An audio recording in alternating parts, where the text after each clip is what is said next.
खबरों के बुलेटिन के स्पॉन्सर ने रियल्टर गुरजतिंदर सिंह रंधावा। हर तरह की प्रॉपर्टी खरीदण ते वेचण लई तुसीं कॉल कर सकते हो। सत श्री अकाल जी, तुसीं देख रहे हो पंजाब मिल यूएसए टीवी ते मैं सुरभि। खबरों के इस बुलेटिन च बहुत बहुत स्वागत। पेशान देश ते विदेश नाल जुड़ियां हुई कुछ खास ते चोणवीआं खबरां। हुण ट्रंप वालों डेथ मास्टर लिस्ट हुई तैयार, गैर कानूनी प्रवासियों नूं दित्ती जावेगी सजा। अमेरिका ने भारतीय विद्यार्थियों नूं ईमेल राही दित्ती धमकी। ट्रंप नूं लगा वड्डा झटका, प्रवासियों दे देश निकाले ते लगेगी रोक। ट्रंप सरकार दा एक होर फरमान, जे सोशल मीडिया ते कीता है काम तां नहीं मिलेगा ग्रीन कार्ड। FBI डायरेक्टर कश पटेल नूं ATF मुखी दे ओहदे तो हटाया। विदेशी जेलां च इस समय 10,000 तो वध भारतीय कैद, सब तो वध कैदी सऊदी अरब च। हुण इन्हां खबरां दा विस्तार, इस दे नाल ही देश ते विदेश नाल जुड़ियां होईयां तमाम खबरां।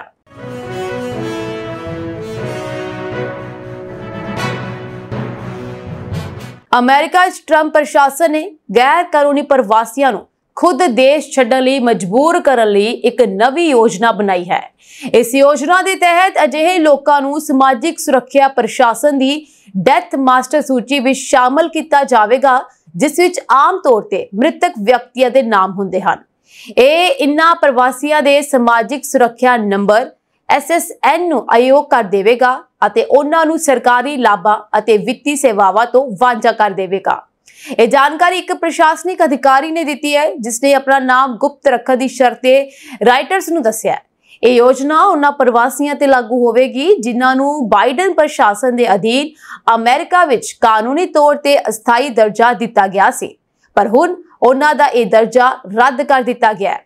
अमेरिका विच टैक्स अदा करन अते सरकारी सेवावां प्राप्त करन लई समाजिक सुरक्षा नंबर की लोड़ हुंदी है।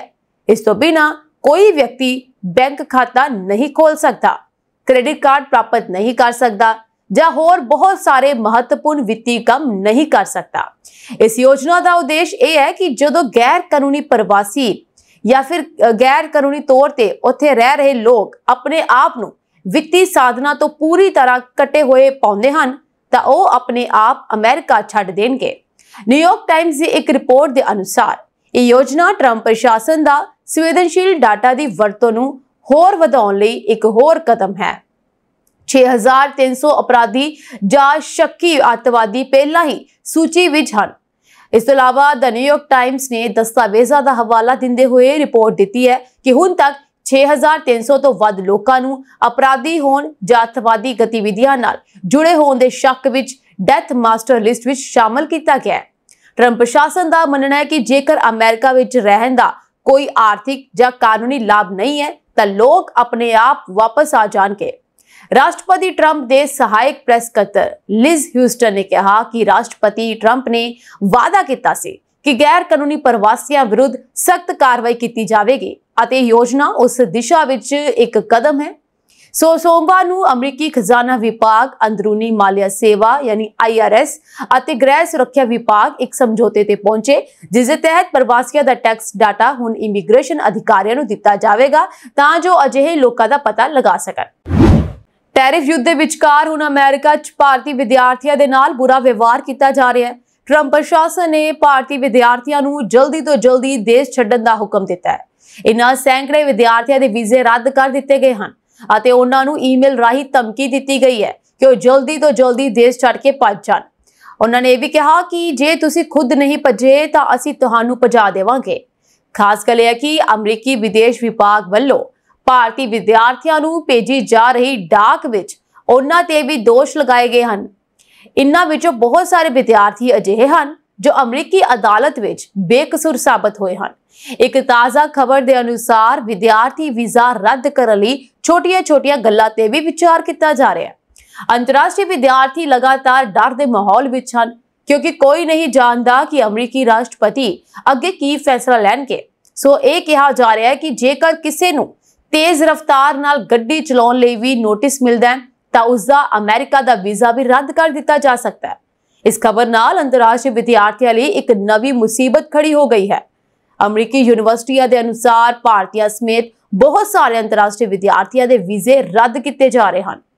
सो अमरीकी विदेश विभाग वालों भारतीय विद्यार्थियों को भेजिया गई ईमेल्स विच ਉਹਨਾਂ ਤੇ ਸ਼ਰਾਬ ਪੀ ਕੇ ਗੱਡੀ ਚਲਾਉਣ ਅਤੇ ਚੋਰੀ ਕਰਨ ਦੇ ਦੋਸ਼ ਲਗਾਏ ਗਏ ਹਨ। हालांकि ईमेल प्राप्त करने वाले ज्यादातर विद्यार्थियों ਨੂੰ अमरीकी अदालत ने पहला ही बरी कर दिता है। हालांकि अमरीकी मीडिया विच ਇਹ भी दावा किया जा रहा है कि ਉਹਨਾਂ विद्यार्थियों ਨੂੰ देश निकाला दिता जा रहा है जिन्हां ने ट्रंप सरकार विरुद्ध किसी भी तरह के विरोध प्रदर्शन में हिस्सा लिया सी, खास करके फलस्तीन के समर्थन के संबंध में। इस अलावा अमेरिका ने हाल ही विच वीजा लिए एक नवा नियम बनाया सी। अमेरिका के विदेश मंत्री मार्को रूबियो ने खुद कहा सी कि मार्च तो अमेरिका विच वीजा लई अर्जी देने वालियां दे सोशल मीडिया खातियां दी भी जांच की जाएगी। इसका मकसद उन्हां लोकां नूं अमेरिका आउण तो रोकना सी जिन्हां ने सोशल मीडिया ते किसी भी तरह इजराइल या अमेरिका की आलोचना की है। इस तो इलावा रूबियो ने अमेरिका विच पढ़ रहे विदेशी विद्यार्थियों के सोशल मीडिया खातियां ते भी नजर रखण लई कहा है। इस तो बाद अमेरिका विच वीजा रद्द करने की प्रक्रिया होर तेज हो गई है।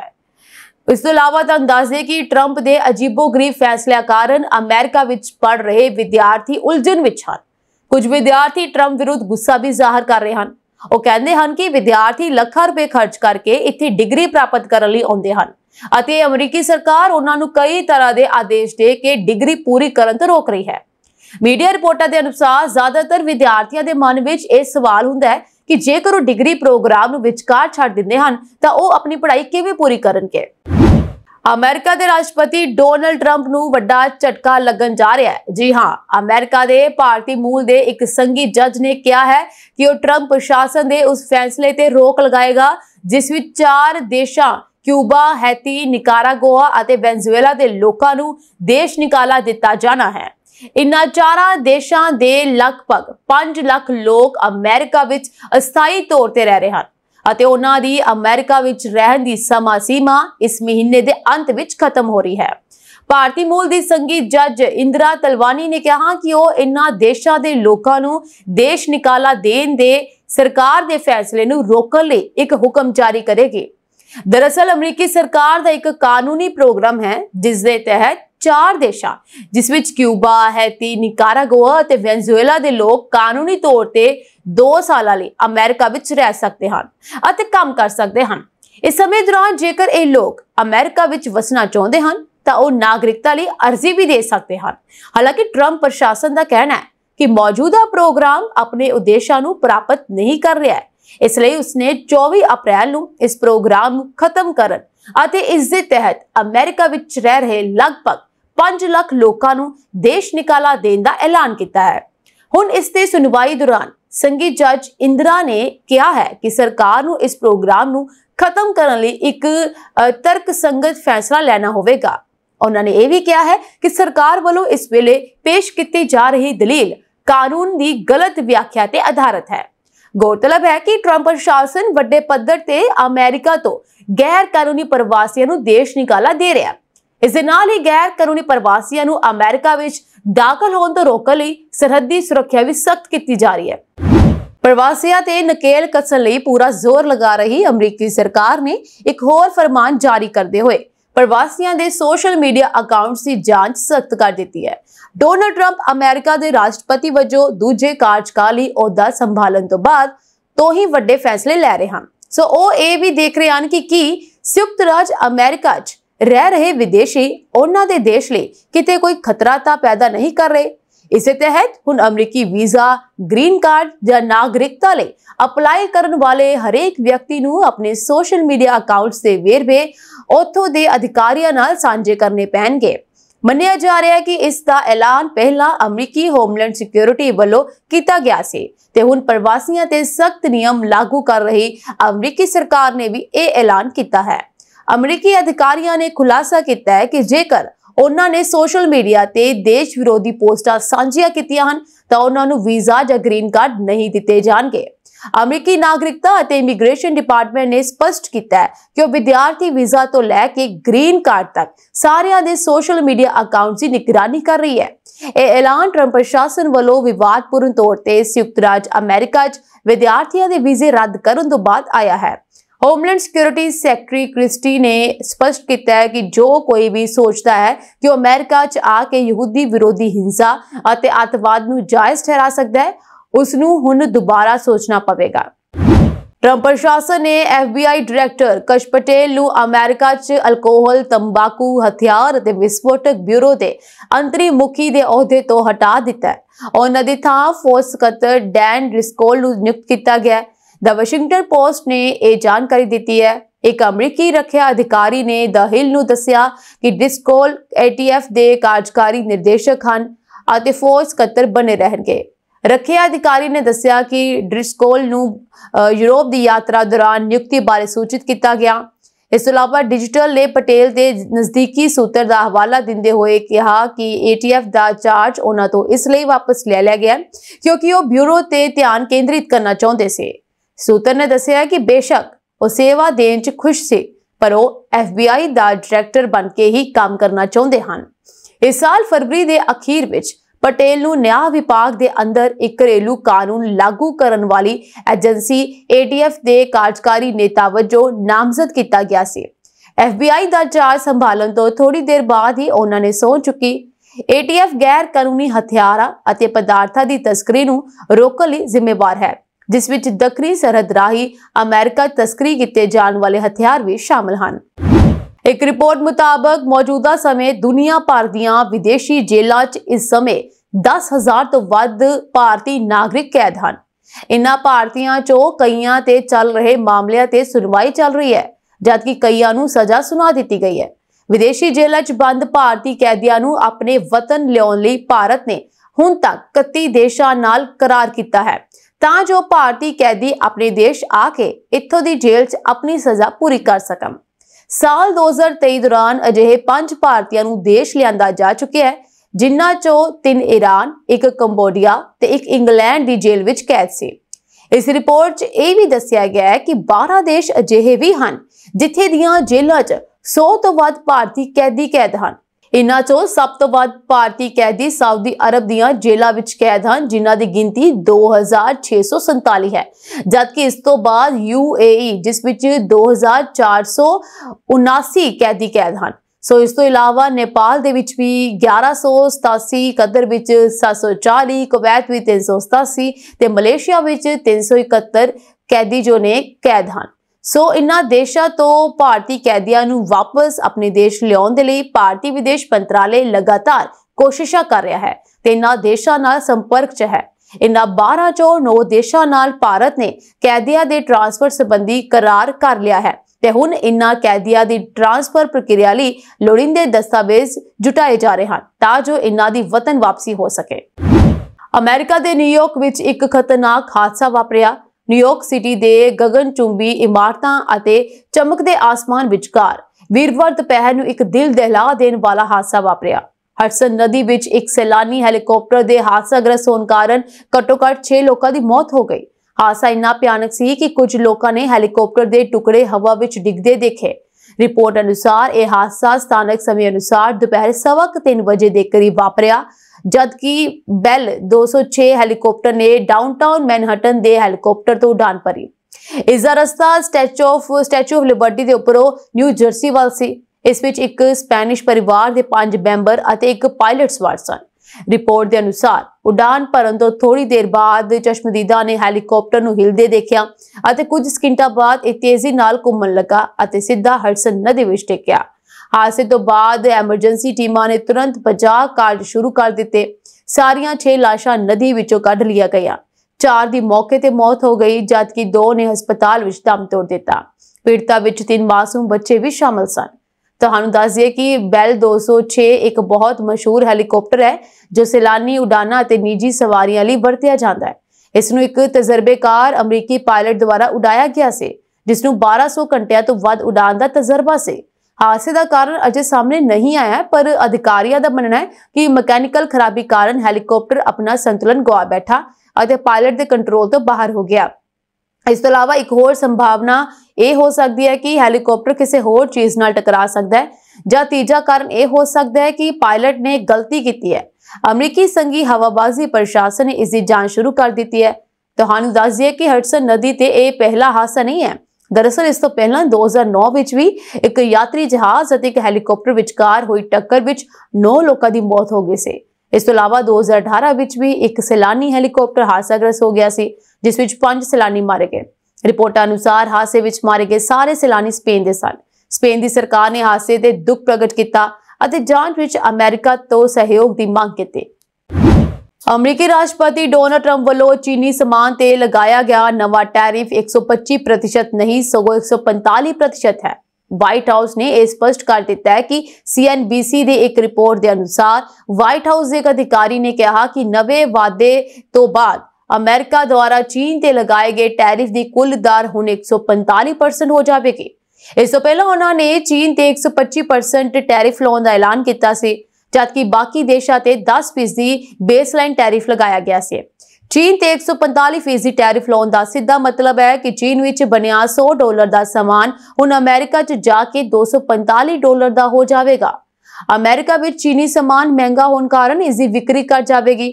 ਇਸ ਵਿੱਚ ਫੈਂਟਾਨਿਲ ਤਸਕਰੀ ਵਿੱਚ ਚੀਨ ਦੀ ਕਥਿਤ ਭੂਮਿਕਾ ਨੂੰ ਲੈ ਕੇ ਉਸ ਤੇ ਲਗਾਇਆ ਗਿਆ 20% ਟੈਰਿਫ ਵੀ ਸ਼ਾਮਲ ਹੈ। ਇਸ ਤੋਂ ਇਲਾਵਾ ਚੀਨੀ ਸਾਮਾਨਾਂ ਤੇ 125% ਨਵੇਂ ਟੈਰਿਫ ਵੀ ਲਗਾਏ ਗਏ ਹਨ। ਫੈਂਟਾਨਿਲ ਇੱਕ ਸ਼ਕਤੀਸ਼ਾਲੀ ਸਿੰਥੈਟਿਕ ਓਪੀਓਇਡ ਦਵਾਈ ਹੈ ਜਿਸ ਨੂੰ ਦਰਦ ਨਿਵਾਰਕ ਅਤੇ ਬੇਹੋਸ਼ ਕਰਨ ਵਾਲੀ ਦਵਾਈ ਵਜੋਂ ਵਰਤੋਂ ਲਈ ਮਨਜ਼ੂਰੀ ਦਿੱਤੀ ਗਈ ਹੈ। ਇਹ ਦਰਦ ਨਿਵਾਰਕ ਵਜੋਂ ਮੋਰਫਿਨ ਨਾਲੋਂ ਲਗਭਗ 100 ਗੁਣਾ ਜ਼ਿਆਦਾ ਸ਼ਕਤੀਸ਼ਾਲੀ ਹੈ ਅਤੇ ਹੈਰੋਇਨ ਨਾਲੋਂ 50 ਗੁਣਾ ਜ਼ਿਆਦਾ ਸ਼ਕਤੀਸ਼ਾਲੀ ਹੈ। ਇਸ ਦੀ ਬਹੁਤ ਜ਼ਿਆਦਾ ਮਾਤਰਾ ਵਿਅਕਤੀ ਨੂੰ ਨਸ਼ੇੜੀ ਬਣਾ ਦਿੰਦੀ ਹੈ। ਟਰੰਪ ਦਾ ਕਹਿਣਾ ਹੈ ਕਿ ਫੈਂਟਾਨਿਲ ਦਵਾਈਆਂ ਦਾ ਬਹੁਤ ਵੱਡਾ ਹਿੱਸਾ ਚੀਨ ਤੋਂ ਤਿਆਰ ਕੀਤੇ ਸਪਲਾਈ ਕੀਤਾ ਜਾਂਦਾ ਹੈ। ਵਿਸਾਖੀ ਤੇ ਪਾਕਿਸਤਾਨ 'ਚ ਧਾਰਮਿਕ ਸਥਾਨਾਂ ਦੇ ਦਰਸ਼ਨ ਕਰਨ ਵਾਲੇ ਸ਼ਰਧਾਲੂਆਂ ਨੂੰ ਸਿਰਫ ਡਾਲਰਾਂ ਵਿੱਚ ਹੀ ਭੁਗਤਾਨ ਕਰਨਾ ਪਵੇਗਾ। ਸਰਹੱਦ ਪਾਰ ਦੇ ਸੂਤਰਾਂ ਅਨੁਸਾਰ ਵਿਸਾਖੀ ਮੌਕੇ ਖਾਲਸਾ ਸਾਜਨਾ ਦਿਵਸ ਮੌਕੇ ਪਾਕਿਸਤਾਨ 'ਚ ਧਾਰਮਿਕ ਸਥਾਨਾਂ ਦੇ ਦਰਸ਼ਨ ਕਰਨ ਲਈ ਸ਼੍ਰੋਮਣੀ ਗੁਰਦੁਆਰਾ ਪ੍ਰਬੰਧਕ ਕਮੇਟੀ ਵੱਲੋਂ ਭੇਜੇ ਜਾ ਰਹੇ ਸਮੂਹ ਦੇ ਲਈ 1942 ਸ਼ਰਧਾਲੂਆਂ ਨੂੰ ਵੀਜ਼ੇ ਮਿਲ ਗਏ ਹਨ। ਇਹ ਜੱਥਾ 10 ਅਪ੍ਰੈਲ ਨੂੰ ਸ਼੍ਰੋਮਣੀ ਕਮੇਟੀ ਦਫ਼ਤਰ ਤੋਂ ਰਵਾਨਾ ਹੋਇਆ। ਪਾਕਿਸਤਾਨ ਸਰਕਾਰ ਨੇ ਵਿਸਾਖੀ ਤੇ ਪਾਕਿਸਤਾਨ ਆਉਣ ਵਾਲੇ ਸ਼ਰਧਾਲੂਆਂ ਨੂੰ ਬੱਸ ਕਿਰਾਏ ਲਈ $60 ਲਿਆਉਣ ਦੇ ਲਈ ਕਿਹਾ ਹੈ, ਯਾਨੀ ਕਿ 4920 ਰੁਪਏ। ਭਾਰਤ ਤੇ ਪਾਕਿਸਤਾਨ ਵਕਫ ਬੋਰਡ ਨੇ ਵਿਸਾਖੀ ਦੌਰਾਨ ਪਾਕਿਸਤਾਨ ਗੁਰਦੁਆਰਿਆਂ ਦੇ ਦਰਸ਼ਨ ਕਰਨ ਵਾਲੇ ਸ਼ਰਧਾਲੂਆਂ ਨੂੰ ਸਿਰਫ ਅਮਰੀਕੀ ਡਾਲਰਾਂ 'ਚ ਭੁਗਤਾਨ ਕਰਨ ਦੀ ਆਗਿਆ ਦੇਣ ਦੇ ਹੁਕਮ ਜਾਰੀ ਕੀਤੇ ਹਨ। ਅਜਿਹੀ ਸਥਿਤੀ 'ਚ ਇਸ ਵਾਰ ਪਾਕਿਸਤਾਨ ਪਹੁੰਚਣ ਵਾਲੇ 3000 ਭਾਰਤੀ ਸ਼ਰਧਾਲੂਆਂ ਨੂੰ ਸਿਰਫ ਡਾਲਰਾਂ ਵਿੱਚ ਹੀ ਭੁਗਤਾਨ ਕਰਨਾ ਪਵੇਗਾ। ਇਹ ਹੁਕਮ ਪਾਕਿਸਤਾਨ ਵਕਫ ਬੋਰਡ ਦੇ ਸਕੱਤਰ ਨੇ ਜਾਰੀ ਕੀਤਾ ਹੈ। ਉਸ ਤੋਂ ਇਲਾਵਾ ਉਹਨਾਂ ਨੇ ਕਿਹਾ ਕਿ ਸਰਕਾਰ ਨੂੰ ਭਾਰਤੀ ਕਰੰਸੀ ਨੂੰ ਪਾਕਿਸਤਾਨ ਕਰੰਸੀ ਵਿੱਚ ਬਦਲਣ 'ਚ ਮੁਸ਼ਕਲਾਂ ਦਾ ਸਾਹਮਣਾ ਕਰਨਾ ਪੈਂਦਾ ਹੈ।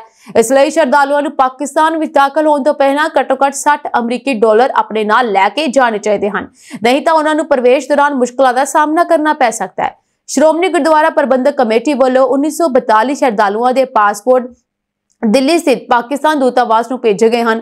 ਉਸ ਨੂੰ ਦੂਤਾਵਾਸ ਵੱਲੋਂ ਵੀਜ਼ਾ ਜਾਰੀ ਕਰ ਦਿੱਤਾ ਗਿਆ। ਉਹਨਾਂ ਨੇ ਕਿਹਾ ਕਿ ਹਰ ਸਾਲ ਵਾਂਗ ਇਸ ਵਾਰ ਵੀ ਖਾਲਸਾ ਸਾਜਨਾ ਦਿਵਸ ਮੌਕੇ ਸਿੱਖ ਸ਼ਰਧਾਲੂਆਂ ਦਾ ਇੱਕ ਜੱਥਾ ਪਾਕਿਸਤਾਨ ਭੇਜਿਆ ਜਾਣਾ ਹੈ। ਇਹ ਜੱਥਾ 10 ਅਪ੍ਰੈਲ ਨੂੰ ਸ਼੍ਰੋਮਣੀ ਗੁਰਦੁਆਰਾ ਪ੍ਰਬੰਧਕ ਕਮੇਟੀ ਦਫ਼ਤਰ ਤੋਂ ਜਕਾਰਿਆ ਦੇ ਨਾਲ ਰਵਾਨਾ ਹੋਇਆ ਸੀ। ਉਹ ਪਾਕਿਸਤਾਨ ਦੇ ਗੁਰਦੁਆਰੇ ਸ਼੍ਰੀ ਪੰਜਾ ਸਾਹਿਬ ਹਸਨ ਅਬਦਾਲ ਵਿਖੇ ਖਾਲਸਾ ਸਾਜਨਾ ਦਿਵਸ ਵਿਸਾਖੀ ਦੇ ਮੁੱਖ ਸਮਾਗਮ ਵਿੱਚ ਸ਼ਾਮਲ ਹੋਣਗੇ। ਇਸ ਤੋਂ ਬਾਅਦ ਉਹ ਵੱਖ-ਵੱਖ ਧਾਰਮਿਕ ਸਥਾਨਾਂ ਦਾ ਦੌਰਾ ਕਰਨਗੇ ਅਤੇ 19 ਅਪ੍ਰੈਲ ਨੂੰ ਘਰ ਵਾਪਸ ਆਉਣਗੇ। ਆਖਰੀ ਕੁਝ ਮਹੀਨਿਆਂ ਤੋਂ ਸਾਬਕਾ ਅਮਰੀਕੀ ਰਾਸ਼ਟਰਪਤੀ ਬਰਾਕ ਓਬਾਮਾ ਅਤੇ ਉਹਨਾਂ ਦੀ ਪਤਨੀ ਮਿਸ਼ੇਲ ਓਬਾਮਾ ਦੇ ਤਲਾਕ ਦੀਆਂ ਅਫਵਾਹਾਂ ਸੋਸ਼ਲ ਮੀਡੀਆ ਤੇ ਚਰਚਾ ਦਾ ਵਿਸ਼ਾ ਬਣੀਆਂ ਹੋਈਆਂ ਹਨ।